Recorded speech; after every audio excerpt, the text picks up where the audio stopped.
I'm here today with the Lima City Schools Did You Know Person of the Week, Tom Worrall. Tom is a composer and a conductor who graduated from Lima Senior in 1960.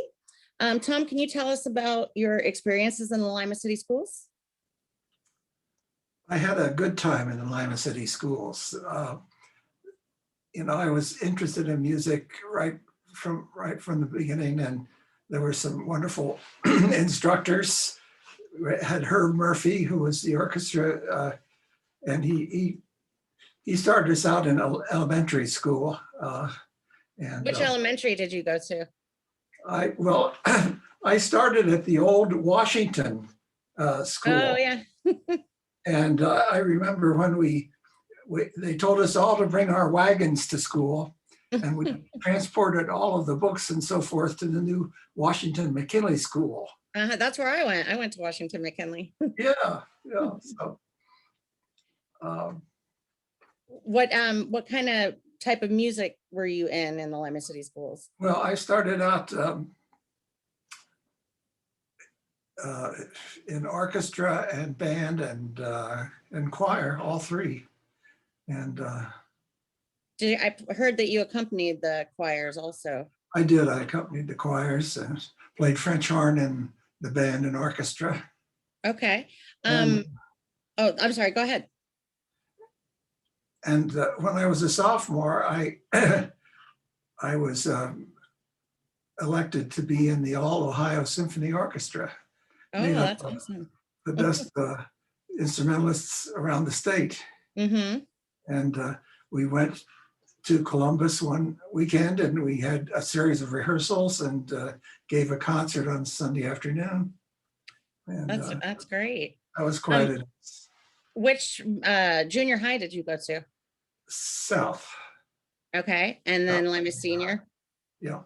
When did you start playing piano? Well, I guess when I was about 5, my grandmother had a piano, and I would fool around on it. And they saw that I had an interest in music, so my father bought a piano from some bar for $5. And it had been so many years that it hadn't been tuned that it was a lot like a quarter of a tone out of key. And so later on, we got another piano when I was in high school. Did you officially take lessons, or did you just kind of teach yourself?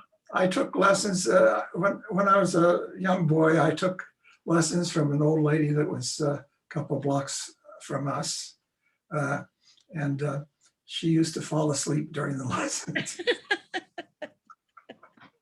That's a great story. After you graduated from Lima Senior, what did you do? I went to Ohio State, and I was there 2 years, and then I found out about a program at Peabody Conservatory in Baltimore for conducting, and that had really, I was a great aficionado of Toscanini, and I decided at that point I wanted to be a conductor, and so I transferred to Peabody, and while I was there, I founded my own little chamber orchestra from members of the conservatory, and I also had a job playing evenings at the new Playboy Club, which Hugh Hefner had started there. So I was one of the wealthiest students at Peabody from my work at the Playboy Club. So then how did you, if you started out in conducting, how did you end up in composing? Well, it came through conducting. So my first conducting job was when I after Peabody, I got a master's degree at Eastman School of Music, which is part of the University of Rochester. And the spring of my my final year at Eastman, I got a telegram for a conductor. It said, I'm offering a job as assistant conductor of a major show, traveling show And I can't tell you what it is unless you accept the job first. And it paid $300 a week. Of course, back at that time, that was a lot of money, 1969. So I took the job, and it turned out to be Ice Capades. And that, it used to be there were three major ice shows that traveled the country. There was Holiday on Ice, Ice Capades, and Ice Follies. And those have gradually fallen out of favor. Now the only ice show is the Disney on Ice. And but these shows were real extravaganzas, Right, I remember that. Yeah. And so that was good experience. And we broke in the show in Atlantic City, and I got to meet the composer arranger for the show, Jimmy Harbert. And I got to know him, and I was interested in what he did. And the season that I did with Ice Capades, the show ended in Los Angeles. And soon after that, Disney was starting this new show called Disneyland Parade, which was also an arena show, but it wasn't on ice. And it was a big deal. It was the most expensive traveling arena show that had ever been mounted. And so they hired me as assistant conductor for that. And we had only been on the road for about a month or 6 weeks or so. And the conductor quit because he didn't like being on the road, So I took over, and I ended up being involved for a number of years. And that's the way I got into writing.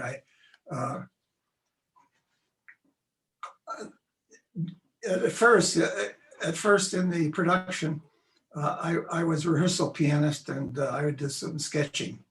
But gradually, for the first show, I asked if I could write an entr'acte. Oh, yeah. An entr'acte, and so I made it very spectacular. And and after that, they gradually gave me more and more writing assignments. Oh, great. Well, then how did you end up in television then after that? After traveling with shows? Well, I decided I wanted to get off the road. And I made I wrote some arrangements for a television style band. And I also compiled tapes of some of the things that I had done for Disney on Parade and so forth. And I put together a demo LP. Okay. And I sent it around. And one of the people I sent it to was Ice Capades. They knew me as a pianist and assistant conductor, but they didn't know me as a writer. So I sent it to them, and they ended up hiring me. And I also sent it to Hanna-Barbera, and Hoyt Curtin, head of Hanna-Barbera, hired me, and it went from there.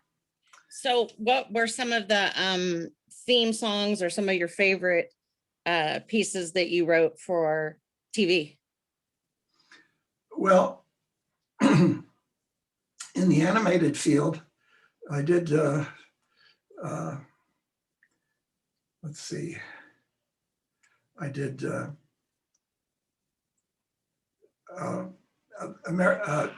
Tom and Jerry Kids, and Captain Planet, and a number of them. I did the new Dennis the Menace show.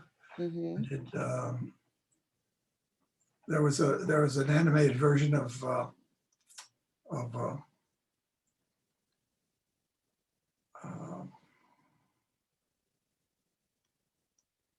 let's see.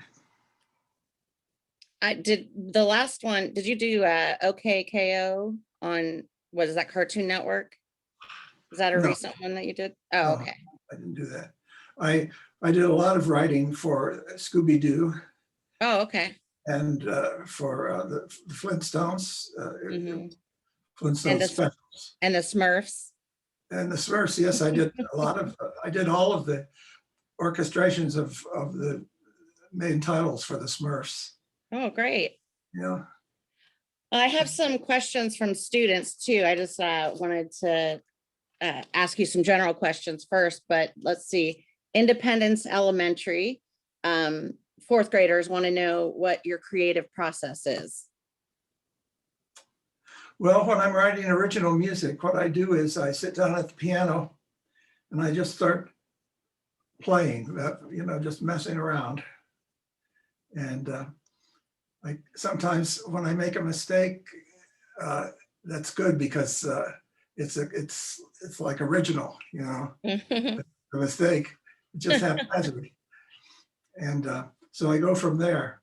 Once you have the germ of the idea, it can kind of it can evolve. Okay. Unity Elementary fourth graders want to know who influenced you and who your favorite composer is. Well, in terms of television and movies, my favorite composer is John Williams. Mm-hmm. Star Wars and all that. Yeah. Yeah, it's wonderful. Yeah, I had a meeting one time over at MGM, and the meeting took place in this music office, and I happened, and I had to play the piano for something, and I noticed on desk to the right there was a sketch that had been done by John Williams. He was partway through this, and it was very interesting, because he even when he was working on a non-MGM project, he just as a perk for him personally, they allowed him to use this office over there at MGM. Oh, that's great. Yeah. Did you ever get to meet him?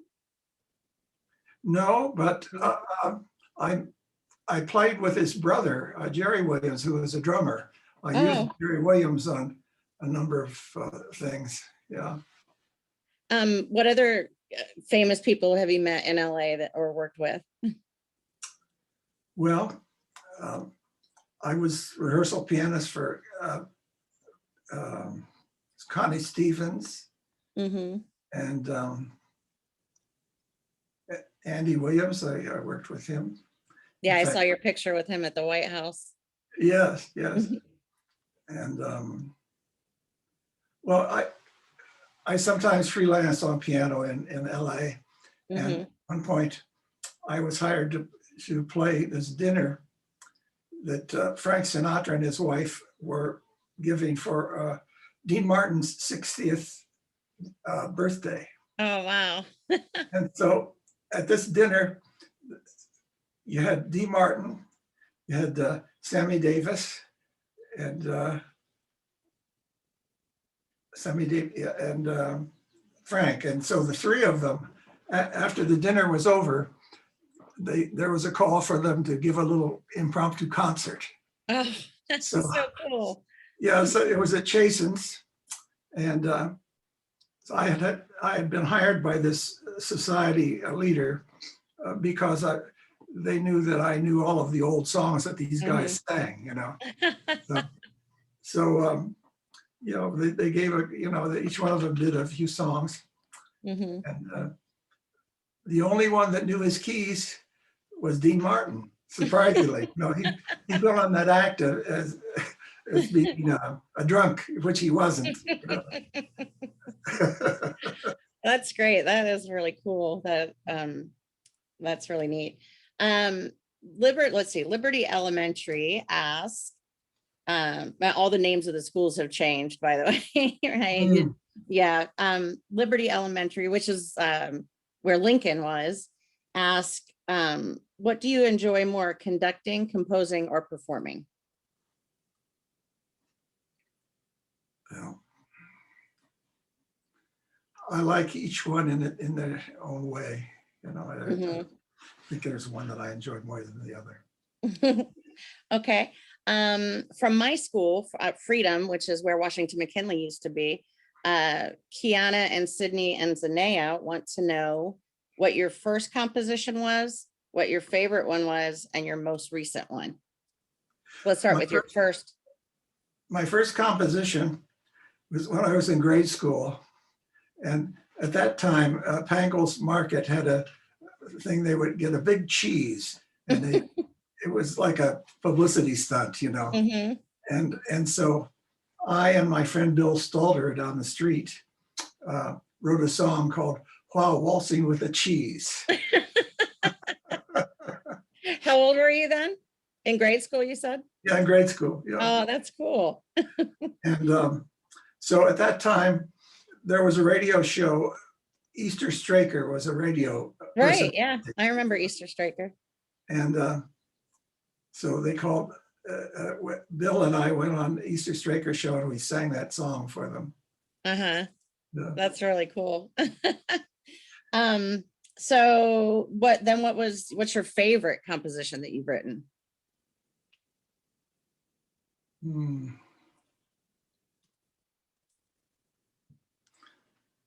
Well, I really liked one composition that I wrote that was commissioned by the Lima Choral Society. And Mhm.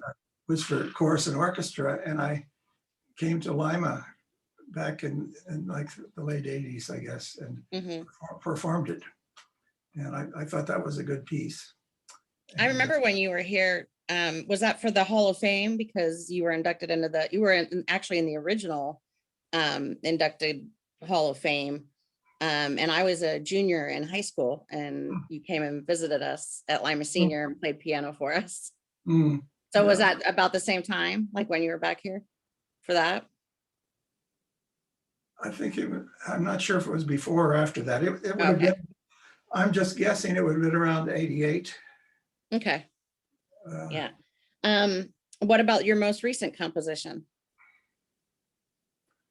you know, I'm retired now, so, Yeah. you know, So you I don't don't write know. anymore? Do you write for fun while in retirement? No, I just Oh, enjoy myself now. yeah. But I wrote some choral pieces that have been published. I enjoy doing that. Hmm. And I don't know. Well, I think that the favorite TV thing that I did was uh, it was for Aaron Spelling Productions, and it was with my partner Frank Duvall. Hmm. And we had done a number of things together. We did the new versions of uh, Herbie the Love Bug. They made it into a TV show. We had like 5 episodes that we did. It wasn't picked up, Oh, okay. but I wrote the theme song for that one. Hmm. Herbie, my best friend. And let's see, what were we talking about? And the last thing that you had written. Oh, the last thing I had written. Well, Hmm. the last thing that I've written was like 4 choral pieces that were published. Oh, great. You know, Who are those published through? um, I'd like to look for those. let's see, what's the name of the company? It's a company that does all religious stuff. Oh, okay. Starts with a B. I can't think at the moment. Yeah, I'm not sure. Well, I'll have to look that up. The Um, senior. One of my students, Jonathan, wanted to know what you would do if you weren't a composer or a conductor. What do you have? Well, for a while, I was thinking about being a lawyer. Oh, yeah. Yeah. Well, I think you ended up with a more fun and creative career. Yeah, it was a lot of fun. um, Tori Asia from Freedom from my school wants to know how long it takes you to write a song normally, or does it vary? It varies tremendously. Oh, yeah. Like when I was doing the TV work, you do, they call it cues. There's a certain portion of the action, and you write music for that, and you have to time it all out. And Mhm. so Let's see. Derek and Tanaya from my school want to know if and you talked about you touched on this a little bit before, but do you get upset if something doesn't go right, and do you give up, or do you just keep going? You don't dare give up in this Yeah. business. You know, you've got to plow ahead. Sometimes you have to work with producers that are, they're not really knowledgeable, you know. Then they're young, and you just have to put up with it. Yeah. In that regard, I have to tell you a story. When I first came to LA, some of the musicians were recording a movie score over at Fox, and it turned out to be Michel Legrand, and it was a movie that ended up being The Cowboys. And so they would play a cue, and then they would stop, and there'd be a long discussion, you know, and then another cue and long discussion, and then they would tell the orchestra to take a break. Took a break for half an hour or so, and the orchestra came back, and they dismissed them for the day. And it turned out that like 3 weeks later, The Cowboys was released with a score by John Williams. Oh, geez. So I think that they had already decided to fire Michel Legrand, and we're just going through that recording, you know, pro forma. Yeah, it's a cutthroat business, huh? Well, lastly, I just wanted to ask you, like, since this is for our students, what kind of advice can you give to be successful in your career or any career? What kind of advice can you give to our students? Well, it really depends on what your career is. If it's in the arts, then you probably have to move to a place, you know, one of the major centers, you know, Los Angeles, New York, Nashville, because that's where the action is. On the other hand, if you want to be, for instance, a teacher or a lawyer or whatever, you can do it right there in Lima. So. And what advice would you give to them in, like, for their school career right now? What did you think was the most important thing about your schooling and what kids should embrace? Well, I think you have to really apply yourself, and don't worry about going to so many parties and so forth. Well, when we had our 50th anniversary, this fellow named Bill Newmeyer came up to me, and his memory of me was one Saturday they came over to my house and they wanted to get together a baseball game. I said to him, "I'm sorry, I have to practice." And he had never forgotten that.